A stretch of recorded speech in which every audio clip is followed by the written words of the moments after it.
Hello, and welcome to My Counselor Live. My name is Brittany East, and if you are female and have ever wondered about God's design for your sexual desire, then you will not want to miss today's episode. Before I jump into this intriguing topic, I'm excited to introduce our featured counselor today. Her name is Alison Pitts, and she hails from Denver, Colorado, and she's really eager to jump in and kind of unravel some of the, quote unquote, mystery around this female sexual desire. Before we go into that, though, I'd love for Alison to introduce herself for those viewers who don't know her. So Alison, do you mind sharing a little bit about yourself? Yeah, not at all. So like you said, I live in Denver, Colorado with my husband. We just bought a house here, so we're pretty excited about that. I've been with MyCounselor.Online for about 3 years, and I love what I do. I wouldn't do anything else. I love working with individuals and couples, and I'm especially interested in working with couples with sexual difficulties. And so this is a topic that's near and dear to my heart that I tend to get kind of passionate about. And so I'm excited to dive in. Awesome. Yeah. And I'm really grateful for people like you who don't mind diving into these topics that can feel a little, I think, taboo or uncomfortable. And so it's, even your article reading that, it's very clear you just have a passion just to help people. So the title of your article for today is Understanding Female Sexual Desire. Pretty straightforward. But what inspired you to write this article? Yeah, that's a great question. So I think because, like I said, I do work with couples who come in struggling with sexual difficulties, I've just run into a lot of myths and misattributions and kind of a lack of understanding around female sexuality when it's half of the sexual relationship. And it makes sense, right? Male arousal is a lot easier to understand because it's obvious, it's out there, when it's happening, right? And female arousal is not quite as obvious. And so we just have spent less time and attention, I think, as a society as a whole on it. And so I've seen just the impact that can have on couples' relationships. And it's, I think it's important to understand. Yeah. I mean, I feel that way. I'm a female. So when you wrote this article, were you hoping to really interact with females? Was it written for couples to read, or what was your envisioning when you wrote this article? Yeah, I think I wanted it to be accessible to both men and women, right? Okay. I think women, I would hope that they would read it and identify and find themselves in it and say yeah, that makes sense. That's exactly how I experienced that, or that feels a lot closer to my experience than maybe some other things that I've read or heard. And then also for men as well to kind of maybe start to step towards what it might be like for their partners or spouses in that space, because I think I mentioned it in the article, we only really know what our experience has been, right? Right. And just how we tend to extend love to other people in the way that we want to receive love, right? I think both men and women kind of do that. We try to show love in the way that feels natural. We want to get it that way, even in other things gift giving or what have you, no matter, even if it's outside of the sexual realm, right? That we tend to do that. And so I think to have a place, or at least a starting point for men to start to understand what it might be like for their wives in that space and what that experience could look like, because it is different than theirs. Yeah, absolutely. So I really liked in your article, you talked about how God really did design, men and women differently when it comes to sex, purposefully. Can you kind of dive in maybe a little bit deeper into what those differences are when it comes to our sexual desire? Yeah, I think, some of the biggest differences are that my disclaimer with this kind of conversation is I'm painting with a broad brush, right? In generalities, that this might not necessarily be true for every single person on either side, but in general, men get aroused a lot easier with visual stimulation or fantasy or something like that. One of my colleagues here, her example that she uses all the time, for a man, if he sees his wife walk out of the shower naked, he could be ready to go like that. But for a woman, if she sees her husband walk out of the shower naked, she probably wouldn't blink an eye, wouldn't think twice about connecting. right? Like she'll be like, okay, you get Justin ready for the day, honey. Like you good, right? She's not thinking about jumping his bones in that moment. She's like, wow, I'm glad my husband's doing, right? So just this idea that like men kind of become aroused and get stimulated so differently than women do, right? Like for a woman, when she sees her husband like playing with their children, she'll probably want to jump his bones then, right? Like, wow, that's so attractive. Like, look how good of a dad my husband is. That's hot. Right. And so just these differences in like what stirs desire inside of us, which I think both are so important and so valuable, right? It's just understanding how we tap into more of those pieces of what is arousing to a woman. How can we understand and lean into that a little bit more? Yeah, no, that totally makes sense. And I really liked, I know you talked about the article too, which just like, I've heard it before, but it's just a good reminder of just even like how men, they feel loved like after sex, but like, you know, like that's like, oh, I feel loved because we had sex. And women generally, not again, this is all general, but we tend to like want to feel loved like before sex even starts, like the whole like I feel loved and connected. And you kind of talked about this like drum roll phase. Do you mind like kind of going into deeper about that? Like why is it, or even like, or even if it feels unfair, like why like we kind of have to go through this like feel connected phase before sex even happens? Yeah, I think so. One of the ways that I kind of think about that, like, is like the Lord kind of put, and this is the Alison Pitts opinion of the world, so you can kind of take with this for if it's helpful, if it's not helpful. But I think like the Lord kind of put these different mantles on partners in a relationship, right? Like in every marriage, we need emotional connection and spiritual connection and sexual connection, right? Like we need all of those things, and they're all healthy and good things for marriage. But typically you'll have one partner that leans more one way than the other, right? And typically, again, not all the time, but typically the husband in a partnership is the one that has the higher sexual drive, right? And so it's like his mantle to make sure that that stays important and that stays like relevant and healthy and active in the marriage. And I think the desire that a woman has for emotional connection before sexual connection is like that mantle of responsibility of like making sure the emotional connection stays important in the marriage as well, right? We need both sides, we need both parts in that, right? And so I think also in the drum roll phase, I think it's important to remember like that female arousal does take a little bit more time than male arousal, right? Like I said before, like a guy can see his wife walk out of the shower and be like, yep, let's get it on, honey, right? And like it doesn't take that much time. But for a woman, like the buildup, that emotional intimacy, and even like the foreplay, the physical preamble to intercourse is incredibly important just for a woman's body to be ready for intercourse and connecting sexually, right? I think a lot of times, I think a lot in Christian relationships and probably other relationships as well, in the dating phase, there's a lot more emphasis on connecting sexually in ways that aren't intercourse. Right? Like it's like the relationships and couples are really good at getting really creative in connecting physically and enjoying and spending a lot of time connecting in that way that's not intercourse, right? Because they don't want to, because they feel called to wait till marriage, right? Those pieces. And so it's a lot harder to actually stay away from intercourse because a woman's body has enough time to become aroused, right? But then we kind of then we cross this line into marriage, and now intercourse is on the table, and everybody's really excited about that, and that's good. But then we spend less time in this preamble. We spend less time in this drum roll phase, right?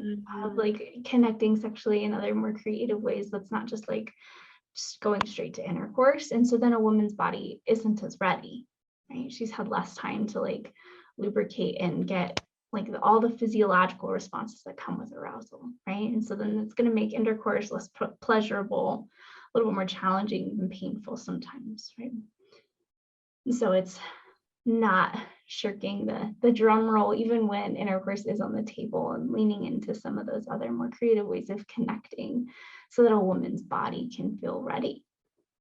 Yeah, I really love like a few things you said, like, even just the idea that like, those desire differences, it's not a wrong or right or good or bad. It's literally just like I like the word like the mantle, like it's your responsibility. Like, how great is that? Like the man's responsibility is to make sure that like you guys are still having sex, like because he's so excited. And like the woman's responsibility is like make sure you're still connecting emotionally, because like that's so awesome and so beautiful, like how God like designed that. And I think especially for me, like, so my husband and I have a very typical like male female dynamic with our desire, and it tends to, I can feel someone's like, oh, like I wish that it was, I could just be like, okay, yep, we're ready to go, I don't have to like worry about anything. But realizing, instead of like getting caught in that, oh, this is unfair, or I'm frustrated, like, okay, like this is just my responsibility to make sure that we're connected in this way. And if we're not, then like, okay, like what can we do to fix that so that we're like kind of both bringing the same desire to the table. So I really love that. And I think I even love just even thinking back, to like dating time. Like, of course, sometimes like you're like, oh, well, when you're dating, like you get so much sexual, it's like, because you're right. Like there's so much time to just always have the emotional capacities just always filled up, because you're just constantly like pouring into that so much more than intercourse, or that physical connection. So I just really love just kind of breaking that down. And even I think for Christian women, maybe understanding more about like, oh, like, why did I change after marriage, or did something go wrong, or type thing. So thank you for just drawing that out. I really like appreciate that. And then, so if a couple's watching this and they are struggling with desire differences, like, do you have any like last advice for them? Yeah. I mean, it's so tough. I think my advice for couples struggling with desire differences is to just like maintain the focus on connecting, right? And not on like, we want to stay away from like goal-oriented sex, right? We don't want the sexual relationship to be solely about like both partners having an orgasm and then we're done, or like making sure we get a penis and a vagina and then we're done, right? Like then it becomes very goal-oriented, very task-oriented. And I know for a lot of women with lower desire, sex can feel kind of like a chore, right? Like I'm doing this because my husband wants it, and I guess I'll just tick that off the list so he can be off my back for a week, right?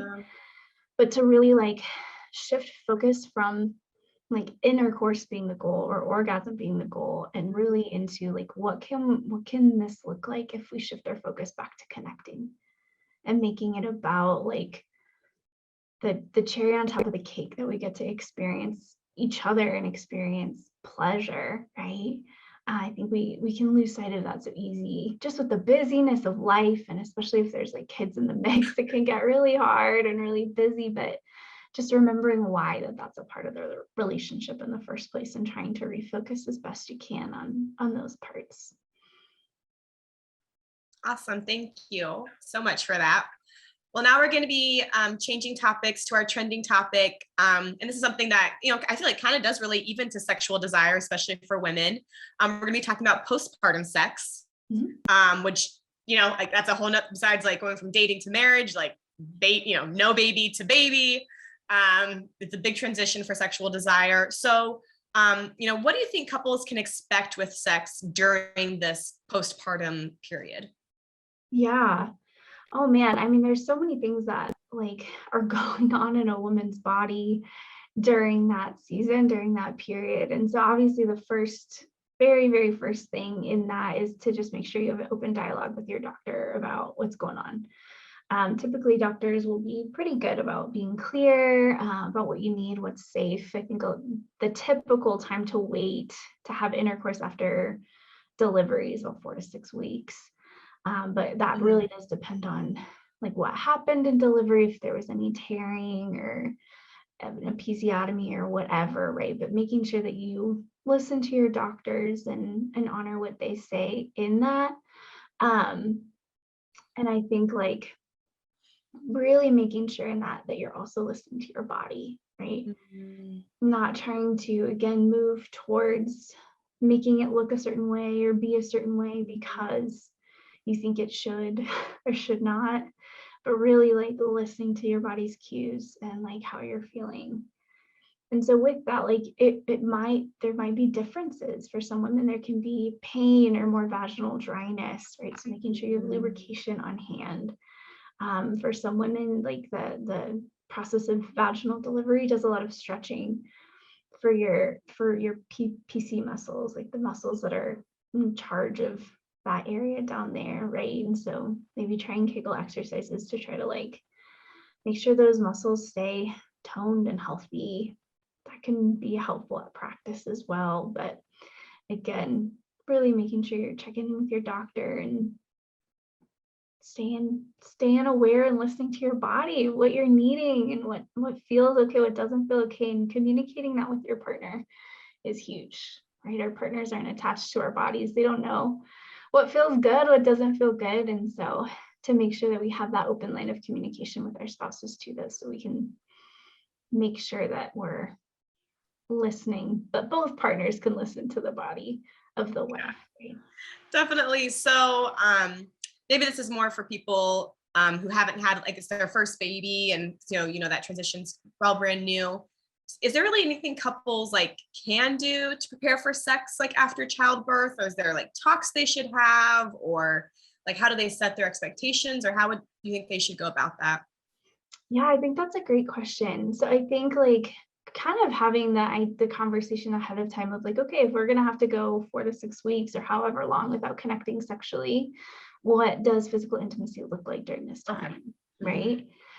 Because that's, again, we want to dispel the idea that intercourse is the only way to connect sexually with your partner, right? Like it's a good way, but it is not the only way. And so if you're in this period where maybe intercourse has to be off the table for medical reasons, like getting creative, right? How can we still connect physically? What still feels good? And really trying to be intentional to set aside that time, right? Or at least have time alone with your partner. Having a little one is so exhausting. Adjusting to having a new baby is like a complete life change, right? And so just making sure that you and your partner are aligned and keeping the focus on like maintaining that sense of intimacy, that you'll still have time, just the two of you. Even if it just looks like making sure that you cuddle, right? Or if you can't physically engage in other physical activity. Yeah. Like trying to like make out and go back to those like fun things that you did while you're dating, right? No, that makes sense. So, I know it can be like extremely like nerve-wracking for some couples, like to start vaginal intercourse again after having a baby. Like, do you have any advice for those couples? Like, okay, we've had the baby, but now it's just like, it's kind of scary to engage in sex again. Like, what advice would you give them? I would say go slowly and listen to your body, right? Go slowly, do what feels right. If there's like pain, feel free to pause. Make sure you have lubrication, make sure your body's feeling ready. Like when a woman's body feels aroused, she'll feel that desire. Like there will be a desire, like, okay, we can go to that next step now, right? And so listening for those cues and making sure that if there is pain and it doesn't feel comfortable, that you're pausing, taking it slow, coming at it from a different direction, just so that there's freedom to kind of listen to your body and make sure that you're staying aware and honoring what's going on and not trying to push past barriers that you don't need to push past, right? And always awesome. Your doctor in the mix. Sorry. Yeah. No, you're good. That's great. Yeah, I appreciate that. And I just appreciate, even with both topics, we talked about just this idea of like, just listening, going slowly. Like, we don't have to like rush all these parts that are really like meant to be a beautiful part of the marriage. We can really feel like box checking, even after having a baby, like, oh, I need to connect with my partner. Like, let's just get it done. But just really trying to be so intentional about it, and having both sides of the couple like just so engaged, like with communication and just figuring it out together, and not just being a burden on the woman to like figure out how to do this now. So I really appreciate that. So now we're actually going into one of the portions of our show that I really enjoy because we get to answer questions from you viewers who tune into us. These are questions submitted by you, either through our Facebook, Instagram, YouTube, or even one of the best ways to submit questions is going to MyCounselor.Online/ask. And these can range on any topic. We always keep it anonymous so that people, can't point back to who asked this question, but we will answer it as personally as possible while keeping anonymity. I think I said that right. So Allison, our first question says, I am a man and married as a virgin. I have never found sex pleasurable. I don't always feel anything. What can I do? Yeah, I think that's a difficult question to answer. Like these are the kinds of questions that I'm always like, I wish I was sitting down with the person so I can like ask them more questions and like get to know more about their experience. But I think like the things that I would be curious about there is just like, what is sex life like for them, right? Like what do you experience, right? Because a lot of times like, because our body was designed to experience pleasure when we're touched in certain ways, right? And so I wonder kind of what's getting in the way of that for him, right? And it's normal sometimes if we've had any kind of trauma or even like negative teachings around sex can really impact how we experience sex as well, right? Like if we've been taught that it's like sex is dirty or sex is bad, and we really internalize that, it can be like a very negative experience to start stepping into sex and sexuality.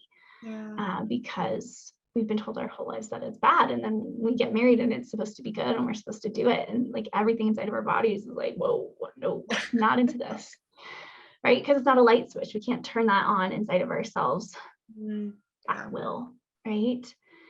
And so I would encourage that person to like talk to a pastor or a mentor or even a counselor to maybe explore some of the pieces of what might be getting in the way, and really just trying to understand more about his experience, right? Because it sounds like it's like negative for him. And we really don't want like to pair negative emotions and negative physical experiences with a sexual relationship with our partner.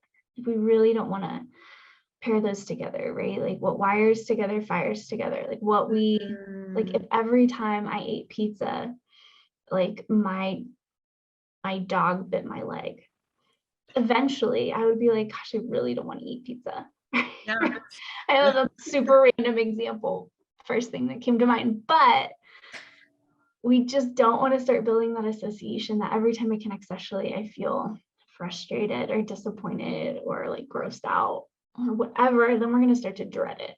Yeah, that makes sense. And then that's going to build this wedge in between us and our partner that we don't really want to be there, because we're trying to connect. We want to be close, right? And so I love that man is asking and trying to get ahead of it, that he's aware that this is something he needs to pay attention to. I have a lot of respect for that, because I know how vulnerable it is to step out in some of those areas. So I would just encourage him to maybe find someone that he can talk through with it and get some more specific feedback about that. But just because we don't want that wedge to get bigger between him and his wife.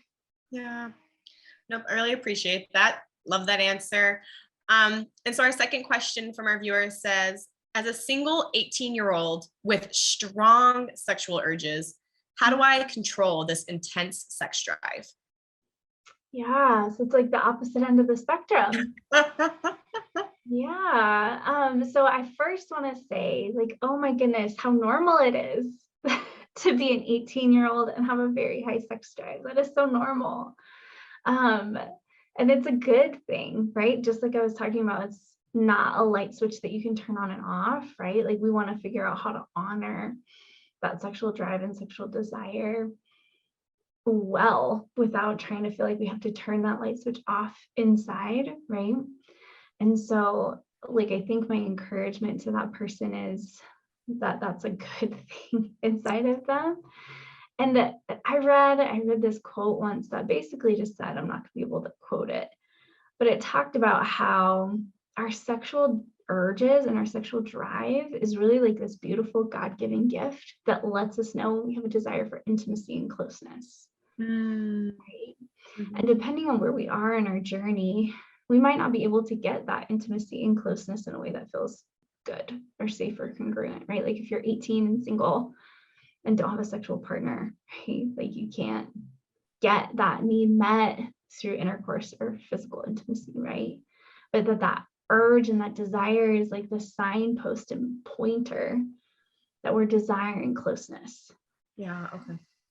And so it's like when you notice that desire come up inside, ask yourself the question, like, what is a safe way? And who are my safe people that I can get that need for intimacy met, right?